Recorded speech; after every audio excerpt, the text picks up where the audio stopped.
Bismillahirrahmanirrahim. Assalamualaikum warahmatullahi wabarakatuh. Salam sejahtera bagi kita semuanya dan salam satu alma mater kepada sahabat-sahabat Universitas Argopuro Jember. Pada kesempatan kali ini saya ingin memberikan sedikit penjelasan ataupun pengertian tentang anak tunalaras atau anak disabilitas laras yang terkait yang disampaikan oleh dari Ellie M. Bauer dalam definisinya bahwa anak tunalaras adalah individu yang mengalami hambatan dalam mengendalikan emosi dan kontrol sosial. Dari Ellie M. Bauer ini bahwa hambatan emosional atau kelainan perilaku apabila menunjukkan adanya satu atau lebih dari 5 komponen berikut ini. 1. Tidak mampu belajar, bukan disebabkan karena faktor intelektual, tetapi sensori atau kesehatan. Ini adalah tidak mampu untuk melakukan hubungan baik dengan teman-teman dan guru-guru. Ketiga adalah tingkah laku atau berperasaan tidak pada tempatnya. Secara umum, mereka selalu dalam keadaan tidak gembira atau kurang bisa menerima keberadaan teman-teman di sekitarnya, atau dia sedang merasakan depresi yang berat dan bertendensi ke arah simptom fisik seperti merasa sakit atau ketakutan yang berkaitan dengan orang atau permasalahan di sekolahan. Anak disabilitas laras secara umum dikatakan sebagai anak yang mengalami gangguan emosi dan penyimpangan tingkah laku. Nah, ini juga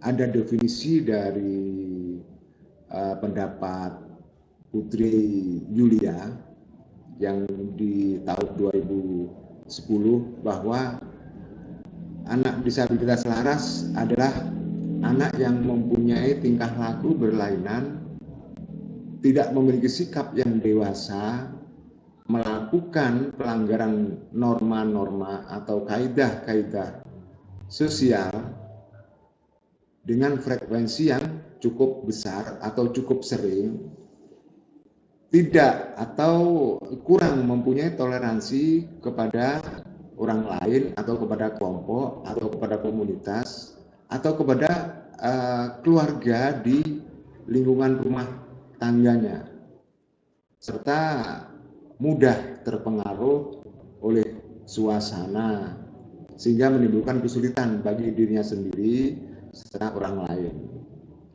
Itu ada 2 pendapat. Saya tambah lagi satu, apa sih sebenarnya pengertian dari anak disabilitas laras.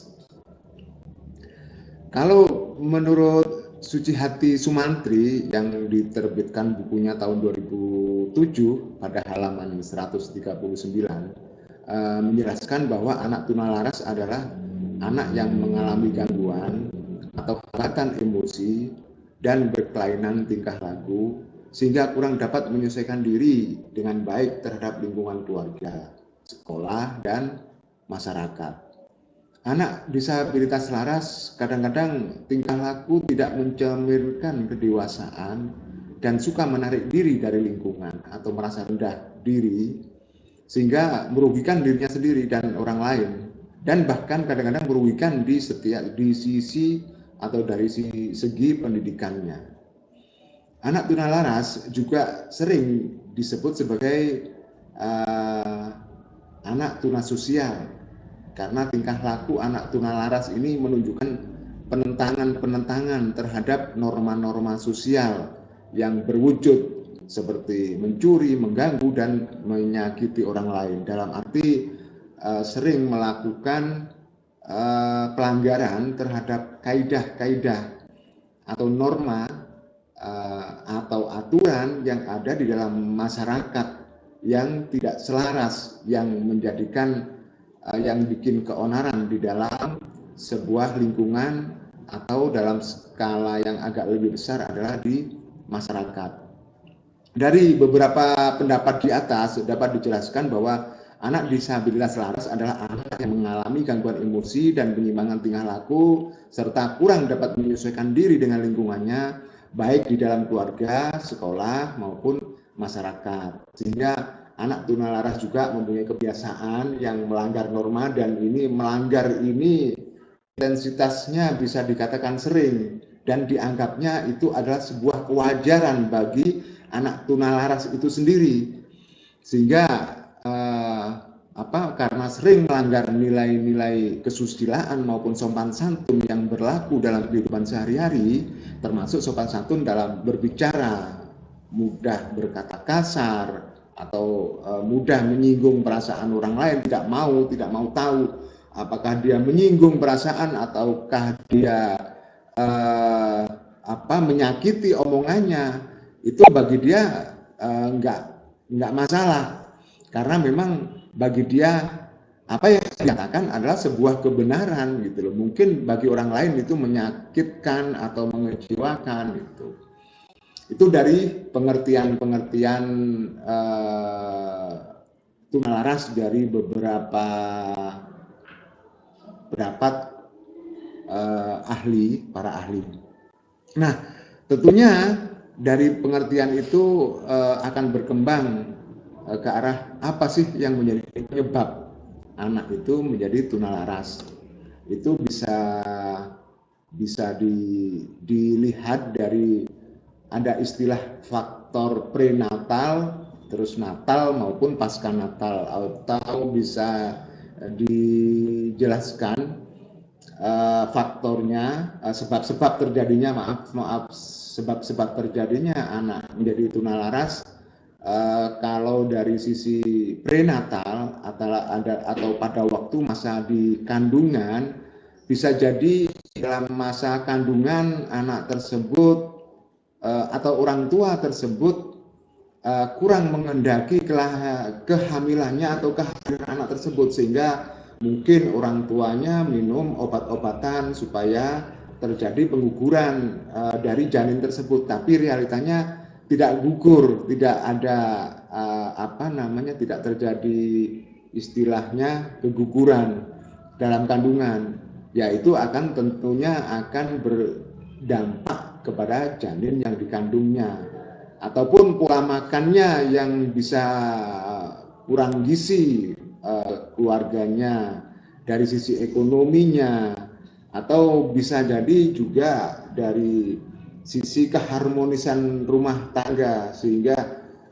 dengan seringnya depresi ibu yang sedang mengandung anak tersebut sering merasa dikucilkan atau kurang mendapatkan perhatian dari keluarga, dari suaminya, yang itu sangat berdampak kepada anak yang dikandungnya pada akhirnya nanti. Nah, itu salah satu juga dari sebab-sebabnya. Untuk yang lebih spesifik mungkin dari faktor psikologi dari anak tersebut. Faktor psikologi contohnya dia terlalu agresif atau terlalu pemurung, jadi terganggu secara psikologinya anak tersebut. Itu yang dari sisi faktor psikologi. Kalau dari faktor sosial itu adalah gangguan tingkah laku yang tidak hanya disebabkan oleh adanya frustasi, tapi melainkan juga ada dari faktor lain atau faktor ekstern, seperti pengalaman masa kecil yang kurang atau tidak menguntungkan atau kurang bahagia, ataupun dalam masa anak kecil dia masih dalam masa balitanya kah, dia merasa kurang perhatian atau dalam kondisi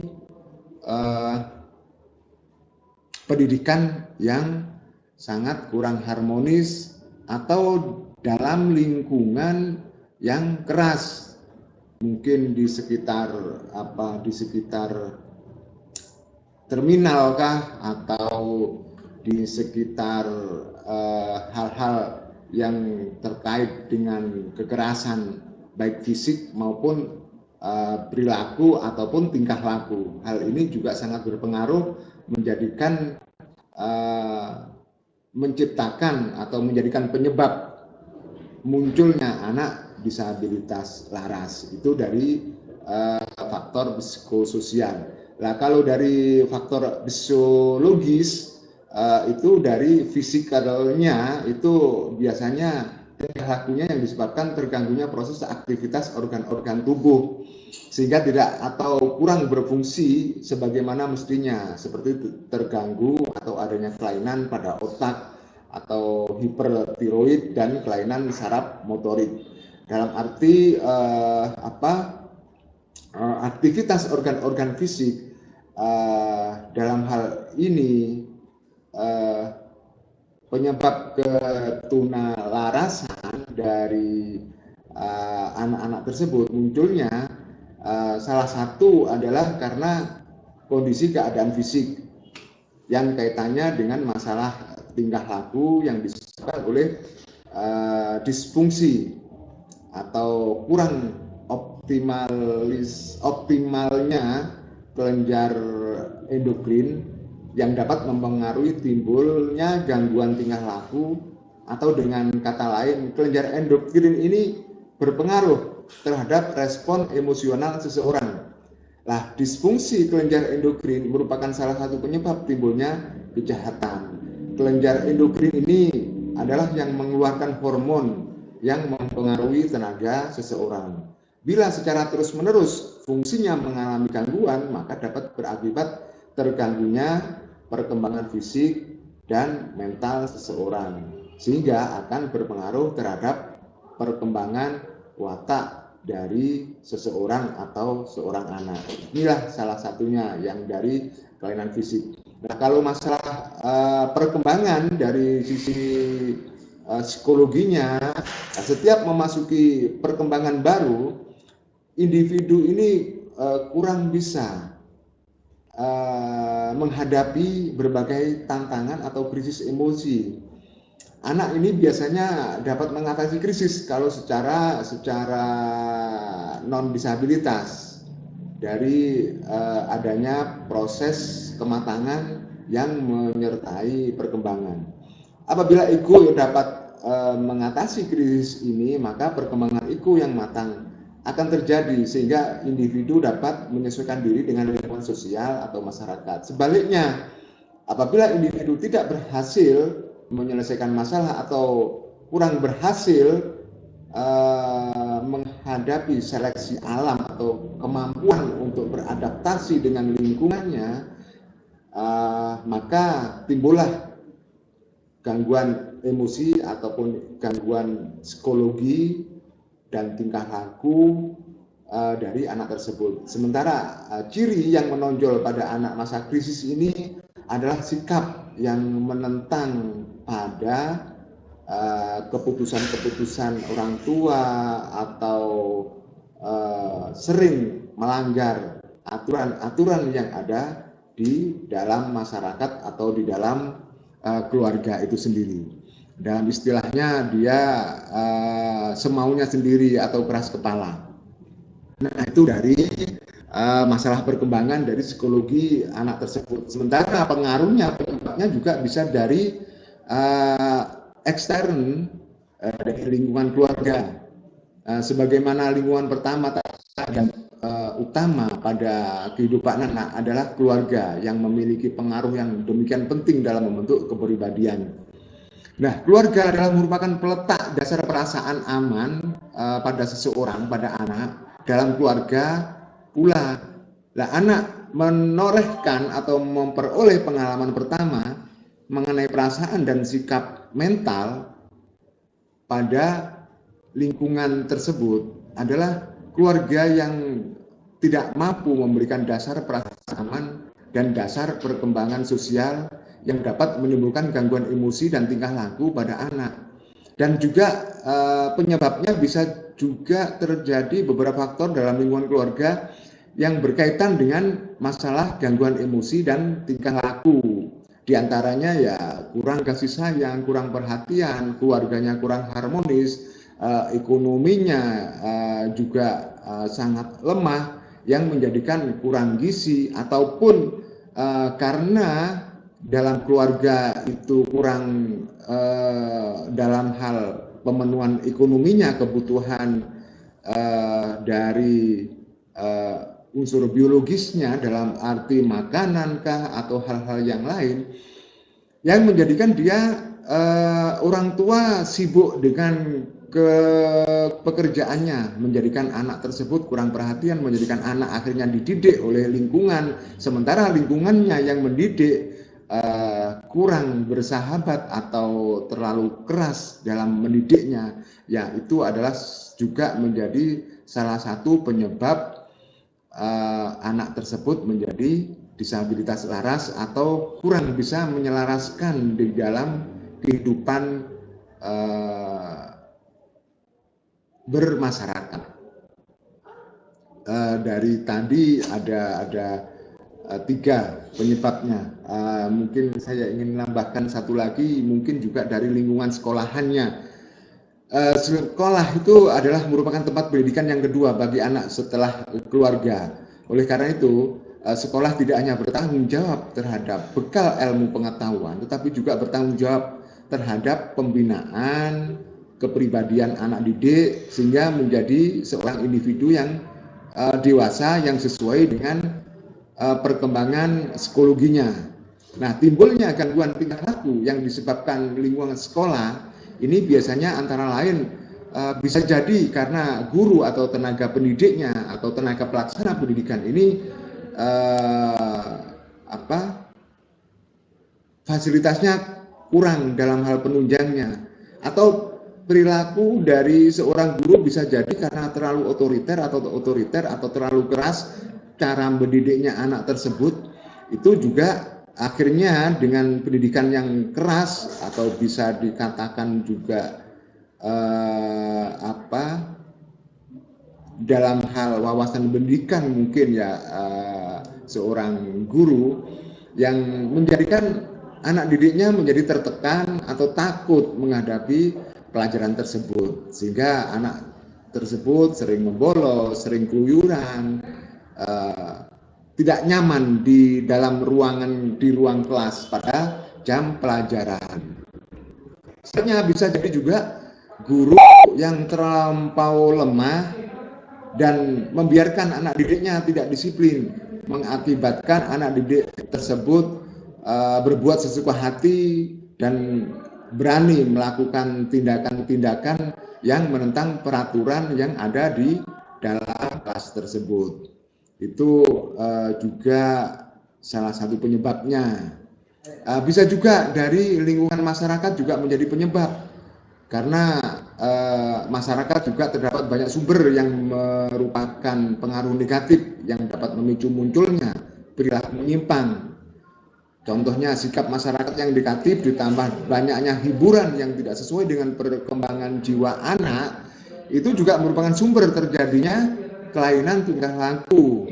Selanjutnya konflik yang juga dapat timbul pada diri anak sendiri yang disebabkan norma yang dianut di dalam rumah tangganya atau keluarganya bertentangan dengan norma dan kenyataan yang ada di dalam masyarakat. Nah, berdasarkan pendapat di atas mengenai sebab-sebab terjadinya kedisabilitasan pada anak, dapat ditegaskan bahwa faktor-faktor seperti masalah perkembangan pada anak, pola pengasuh pada anak, pola pengasuhan pada anak di lingkungan rumah tangga, di sekolah yang tidak sesuai dengan norma-norma kebaikan atau kaidah dari perilaku yang menyimpang adalah merupakan juga penyebab anak yang memiliki perilaku yang cenderung mengalami gangguan emosi dan perkembangan fisik maupun mental. Itulah ada 4 penyebab dari anak-anak yang berkebutuhan khusus atau anak yang punya mental yang tidak selaras dengan norma-norma yang ada di dalam masyarakat. Nah, dari penyebab akan bisa dikembangkan, bisa jadi juga karena diklasifikasikan apa sih sebenarnya anak tunalaras, bagaimana klasifikasinya, sampai sejauh mana sih anak tersebut bisa dikatakan tunalaras. Tuh, lah kalau dari pendapat, kita mengambil pendapat dari para ahli untuk psikologi ya, seperti contohnya dari Bapak Rusli Ibrahim yang ditulis pada buku yang diklasifikasikan pada tahun 2005 pada halaman 48. Dilihat dari gangguan tingkah laku anak tunalaras dapat diklasifikasikan ada 3 kelompok. Salah satunya atau satu yaitu anak-anak yang terganggu aspek sosialnya. Kelompok ini menunjukkan tingkah laku yang tidak dapat menyesuaikan diri dengan baik menurut ukuran norma-norma masyarakat ataupun kaidah yang ada di dalam masyarakat dan kebudayaan setempat, baik di rumah, di sekolah, atau di masyarakat luas. Nah, kelompok ini dapat diklasifikasikan menurut berat ringannya kelainan perilaku menjadi 3 kelompok seperti yang saya sampaikan tadi. Satu, contohnya semi-socialized children, yaitu kelompok anak yang masih dapat melakukan hubungan sosial yang terbatas pada kelompok tertentu. Jadi dia itu mungkin agak ringan ini ya tunalarasnya.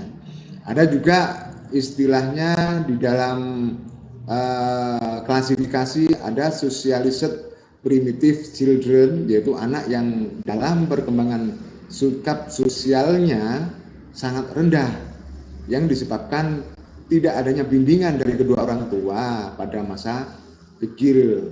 Nah, inilah mungkin karena faktor ekonomi orang tua mungkin tidak sempat membimbing mendidik anaknya, sementara diserahkan kepada keluarganya yang lain atau kepada kakek neneknya, sementara juga kakek neneknya itu sudah berusia cukup renta sehingga pengawasannya kurang bisa diandalkan, sehingga anaknya bisa dikatakan liar. Itulah juga salah satu klasifikasi dari anak berkebutuhan khusus ataupun anak yang sikap sosialnya sangat rendah perhatiannya, karena memang dia impact-nya karena kurang perhatian, kurang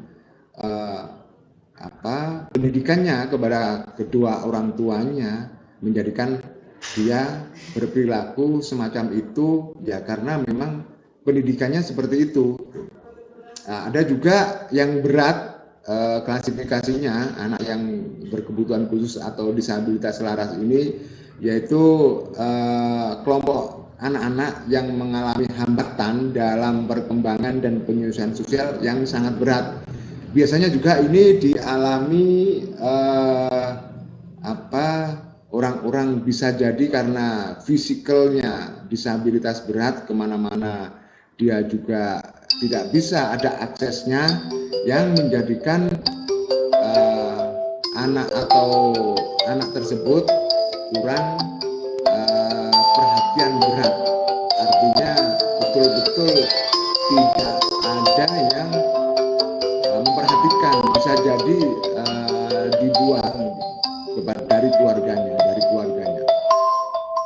Itu dari sosial malah justice children. Nah, sementara kalau yang klasifikasi selanjutnya yaitu kelompok anak-anak yang terganggu perkembangan emosinya.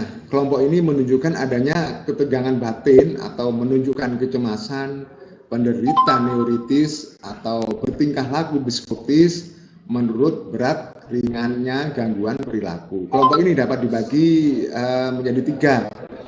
Satu, gangguan jiwa atau psikotik, yaitu tipe yang terberat, yang sakit jiwanya.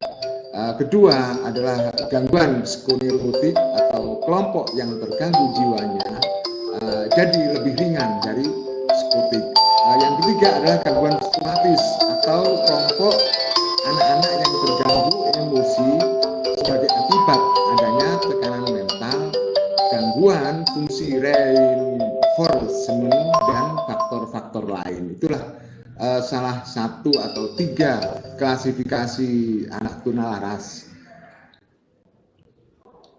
Nah, dari kalau tadi itu adalah menurut Rusli kalau dari pendapatnya Rosembera atau Sylvia Franz, bahwa dapat dikelompokkan atau diklasifikasikan atas tingkah laku yang berisiko tinggi pada yang berisiko tinggi, yaitu hiperaktif, agresif, pembangkang, ataupun delinkuensi, dan anak yang menarik diri dari pergaulan sosial. Sedangkan yang beresiko rendah yaitu autisme dan schizofrenia. Dari sistem klasifikasi kelainan perilaku yang dikemukakan oleh Samuel A. Kick dan James A. Gallagher, itu ada 4. Yang pertama adalah anak yang mengalami gangguan perilaku yang kacau atau conduct disorder, mengacu pada tipe anak yang melawan kekuasaan seperti bermusuhan dengan polisi dan guru. Dia kejam, jahat, juga suka menyerang dan hiperaktif. Itu klasifikasinya. Untuk yang kedua, ada juga anak yang cemas, menarik diri, anxious withdrawal. Adalah anak yang pemalu, takut atau penakut, suka menyendiri, peka, dan penurut, dan tertekan batinnya. Itu bisa juga diklasifikasikan anak tersebut menjadi klasifikasi anak berkebutuhan khusus atau disabilitas laras. Untuk yang ketiga atau selanjutnya adalah dimensi ketidakmatangan. Nah, untuk mengacu pada anak yang tidak ada perhatian atau lambat atau tidak berminat sekolah, pemalas, suka melamun dan pendiam, ini hampir mirip dengan seperti anak autistik itu. Nah, yang keempat adalah anak agresi sosial atau sosialis agresif, yang mempunyai ciri atau masalah perilaku yang sama dengan gangguan perilaku, yang bersosialisasi dengan geng tertentu.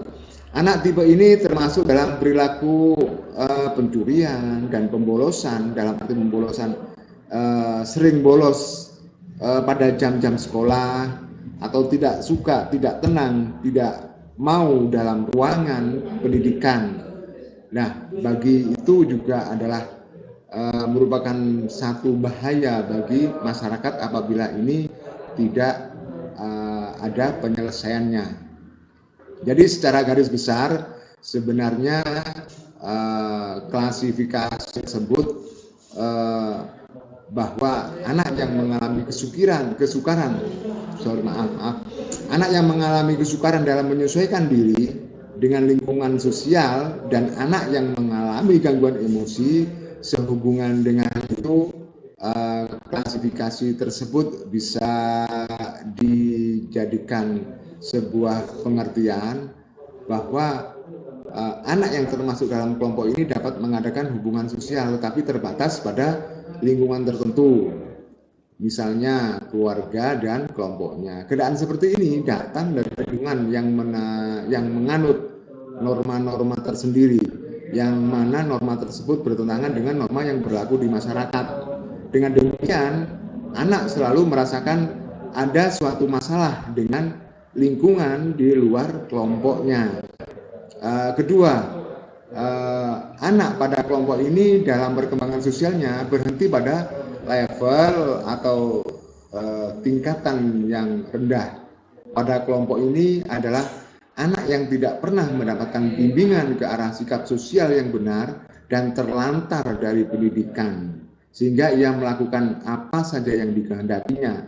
Hal ini disebabkan karena tidak adanya perhatian dari kedua orang tua yang mengakibatkan perilaku anak di kelompok ini cenderung dikuasai oleh dorongan nafsunya saja. Meskipun demikian, anak masih dapat memberikan respon pada perilakuan yang ramah, dalam arti dia membalas keramahan, dia juga membalas perhatian apabila dia diperlakukan hal yang demikian. Untuk yang kelompok yang ketiga, jadi klasifikasinya, anak kelompok ini tidak mempunyai kemampuan sama sekali untuk belajar sikap-sikap sosial. Ini disebabkan oleh pembawaan atau kelainan, atau anak tidak pernah mengenal hubungan kasih sayang, sehingga anak pada golongan ini banyak bersikap apatis dan egois. Dari sisi gangguan emosi juga bisa karena neurotic behavior, atau anak pada kelompok ini masih bisa bergaul dengan orang lain, akan tetapi mereka mempunyai masalah pribadi yang tidak mampu diselesaikannya. Anak pada kelompok ini sering dan mudah dihinggapi perasaan sakit hati, perasaan cemas, marah, agresif, dan perasaan bersalah.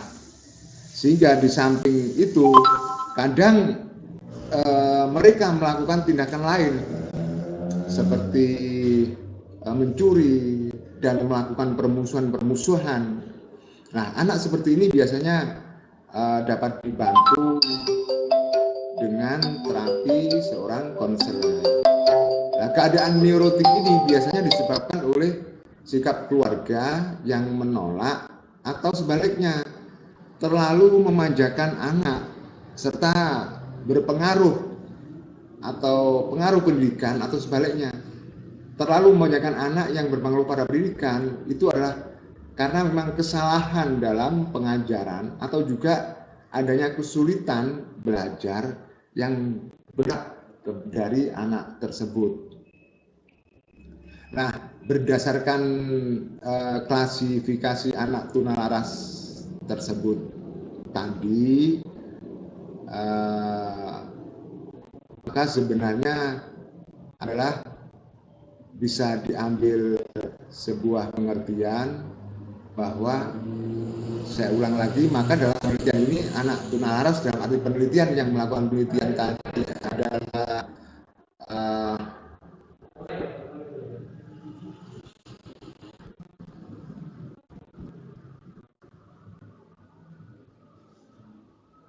Samuel A. Kick dan James Akari. Itu pendapatnya dari kedua ahli tersebut. Nah, dari tadi, dari pengertian sudah, terus juga penyebabnya juga sudah, klasifikasi anak tunalaras juga sudah, tinggal mungkin dari karakteristik psikologi anak tunalaras. Nah, karakteristiknya ini dibagi menjadi berapa secara mendetail.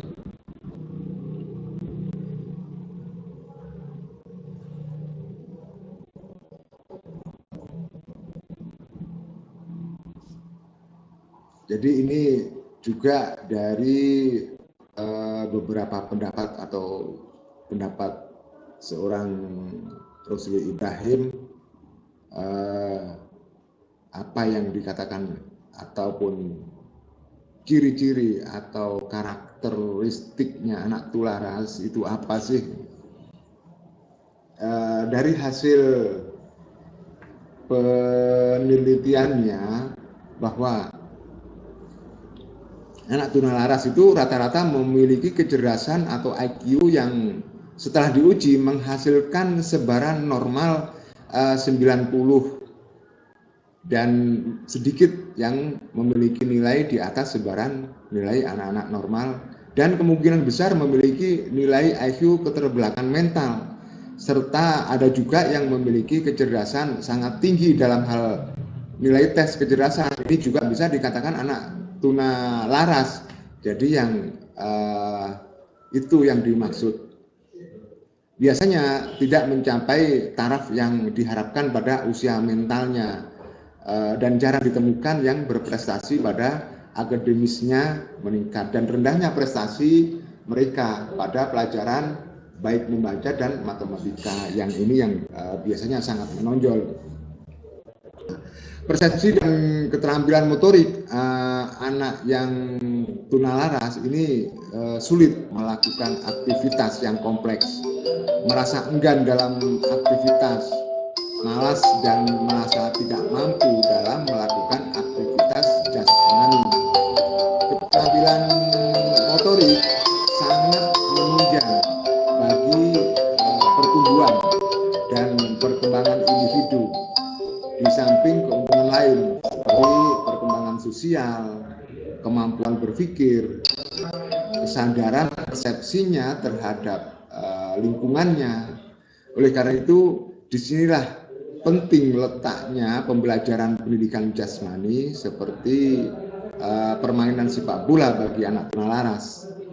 Karakteristik anak tunalaras yang dikemukakan oleh Halahan dan Kaufman pada tahun 1986 berdasarkan dimensi tingkah laku anak tunalaras itu ada beberapa karakteristiknya.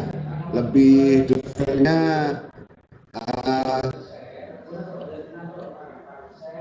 salah satunya, atau kalau di sini contohnya adalah suka berkelahi atau memukul, pemarah, pembangkang, suka merusak, kurang sopan atau tidak sopan, penentang. Jadi dia nggak mau diomongi. Jadi kalau disuruh juga tidak mau, apalagi juga dalam hal hubungan kerjasama untuk kepentingan bersama juga tidak mau, dan juga suka mengganggu, suka ribut atau pembolos, mudah marah, suka pamer, hiperaktif, pembohong, iri hati, pembantah, ceroboh, pengacau, dan ini juga salah satunya juga ada yang suka menyalahkan orang lain. Ini adalah juga salah satu bagian dari karakteristiknya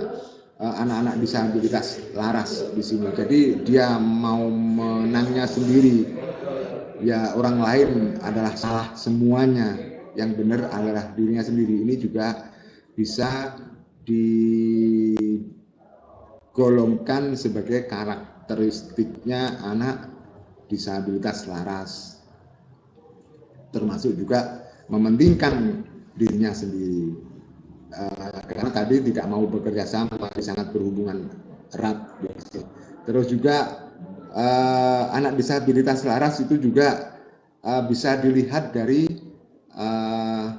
kecemasan yang dia alami, ketegangan.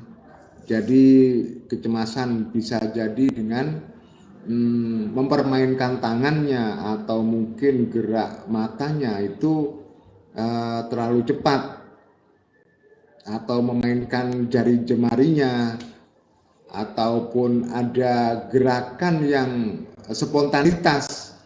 Itu adalah juga salah satu karakteristiknya anak tunalaras. Lah, ketegangan-ketegangan ini biasanya juga wajahnya tidak bisa senyum karena dengan tegangnya saraf-saraf yang ada di leher, yang ada di kepala maupun di bahunya. Dan juga sebagian besar tidak punya teman karena dia juga merasa tertekan apabila ada temannya, sehingga dia jadi penyendiri.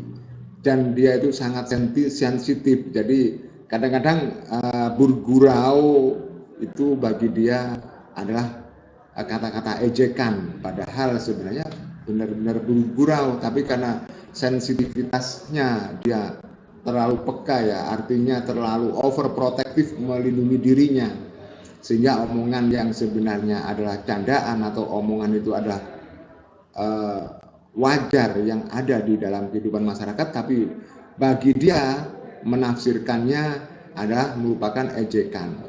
Itu yang bisa dikatakan sensitif di situ. Ada juga dia yang merasa rendah diri, juga mudah frustasi, pendiam. Jadi pendiam dalam hal ini bisa juga mengarah ke dalam sisi psikologi, ada introvert di situ, dan juga mudah bimbang, mudah ragu, tidak mampu untuk memutuskan dengan cepat apabila diajak untuk melakukan segera ada keputusan. Karakteristik yang selanjutnya adalah dilihat dari anaknya yang walaupun usianya sudah lebih dari 20 tahun atau pubertas ya, masalah puber, tapi masih kurang dewasa. Jadi dia masih pasif, masih mudah dipengaruhi dan pembosan, pasif dan melamun. Itu adalah juga karakteristik dari anak-anak disabilitas yang laras di sini. Dan juga karakteristik selanjutnya anak yang agresif bersosialisasi, dalam arti dia senang membuat geng, terus berbuat keonaran bersama komplotannya, suka di luar rumah sampai larut malam, bahkan di luar jam kewajaran ya, bisa jadi jam 3, jam 2 masih di luar rumah. Terus juga kalau mau dia sekolah juga sering bolos sekolah, walaupun mungkin perginya dari rumah, keluarnya dari rumah izin kepada salah seorang keluarganya bahwa dia sekolah, tapi pada akhirnya dia keluar dari jam pelajarannya atau tidak mengikuti sama sekali kasus sekolah. Itu yang disampaikan oleh Karahan tadi tentang karakteristik yang dimiliki oleh disabilitas laras. Kayaknya ini terlalu panjang dan sangat kompleks karakteristiknya, dan ini sebenarnya dalam hal spiritual bisa dikatakan penyebab juga penyakit hati atau penyakit ruhani yang di sini ya, karena tidak dianjurkan seperti ini juga, karena agresif yang bersosialisasi ataupun anak-anak yang suka membuat kesalahan dari sisi spiritual maupun kaidah ataupun norma-norma yang diterapkan di masyarakat. Demikian yang bisa saya sampaikan kepada Ibu dosen pengampu, Ibu Sugiharti, SPD MPD. Saya sampaikan terima kasih yang tak terhingga. Mudah-mudahan dari sedikit ataupun sekelumit penjelasan ini memberikan kita wawasan yang optimal apa sih sebenarnya disabilitas laras. Mudah-mudahan ada sedikit pencerahan ataupun memberikan banyak pencerahan kepada satu alma mater, yaitu Universitas Argopuro. Dan saya akhiri sebelum Kurangnya saya mohon maaf apabila ada kata dan tutur kata yang kurang berkenan. Assalamualaikum warahmatullahi wabarakatuh.